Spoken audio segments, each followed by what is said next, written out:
Thank you, Mr. Speaker.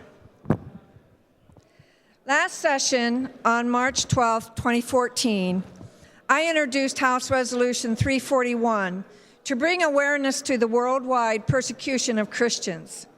Many were surprised to hear that the persecution was even taking place. Today, in 2015, hardly a day goes by where we don't hear of horrible atrocities regarding persecution. And I know that it is not Christians alone, but people of all faiths who are suffering extreme atrocities of a religious persecution. According to Open Doors USA, which released its annual World Watch List on January 7th of this year, Christian persecution reached historic levels in 2014, with approximately 100 million Christians being persecuted, and many believe that 2015 could be even worse. Christians face official discrimination in 139 countries, over 75% of existing countries today. From North Korea, the worst offender for 13 years, and China, to Iraq, Iran, Syria, Nigeria, Libya, Pakistan, and others, some are expressing concerns over Christian genocide. In Nigeria, Boko Haram has killed more than 1,000 Christians and kidnapped hundreds of children. Each month, 322 Christians are killed, 214 churches and Christian properties are destroyed, and 772 acts of violence are committed against Christians. Those are the documented ones. In countries of persecution, especially with the rise of ISIS terrorists, we read of churches being burned, often with the parishioners inside. Men, women, and children burned to death. Children themselves being beheaded, crucified, shot, because they will not denounce their faith. We witness all around the world thousands being beheaded, crucified, shot, sold into slavery, young women and girls sold as slaves or wives, some as young as 1. Why? For many, simply because they will not renounce their Christian faith. In August of 2014, Mark Arabo, a California businessman and Chaldean American leader, was interviewed by CNN and stated, "Christianity in Mosul is dead, and a Holocaust is in our midst." He called the happenings in Iraq a Christian genocide and said children are being beheaded, mothers are being raped and killed, and fathers are being hung. Mosul is ancient Nineveh, mentioned many times in the Bible, specifically in the book of Jonah and other books as well. We must speak out against this barbaric behavior.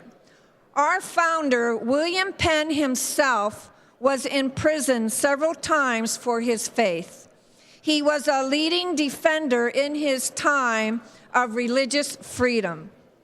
Once imprisoned in the Tower of London, he declared from his cell, "My prison shall be my grave before I will budge a jot, for I owe my conscience to no mortal man." While in prison, he also wrote, "No cross, no crown," still in print today. We here in this great body are charged with upholding the Constitution and preserving religious liberty for the people of Pennsylvania. In our role as leaders, we must also speak and not be silent when we see persecution all around us. We must speak up for those who cannot speak for themselves or be judged because we are silent. Silence is in fact a vote against the fundamental human rights guaranteed by both our state and federal constitutions, and worst of all, the God-given sanctity of human life. In this holy of all weeks for all Christians, I stand before you and the people of Pennsylvania to acknowledge and speak out against the evil behavior. In the book of Hebrews 13:3, we read, "Continue to remember those in prison as if you were together with them in prison, and those who are mistreated as if you yourself were suffering. Our Lord stated in Revelation 2:10, "Be faithful unto death, and I will give you a crown of life." The famous Handel's Messiah starts with a quote from Isaiah, comfort ye, my people."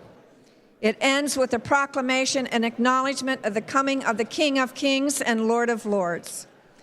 Please join me in speaking up at this, our upcoming holiest day on the Christian calendar, rather than remaining silent whenever and wherever these unconscionable atrocities involving people practicing their religious faith are taking place, by supporting House Resolution 182.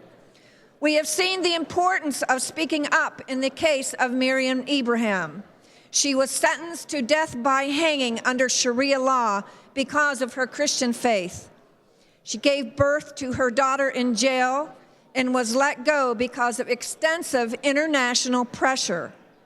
Again, it is my prayer that we as American citizens never experience the religious persecution that Pennsylvania's founding father, William Penn, endured, that inspired him to write these words: "Men must be governed by God, or they will be ruled by tyrants." Today, we call upon world leaders to implement policy that protect the religious liberties of Christians and all other faiths within their border. Thank you, Mr. Speaker. And I ask for your support in passing this resolution.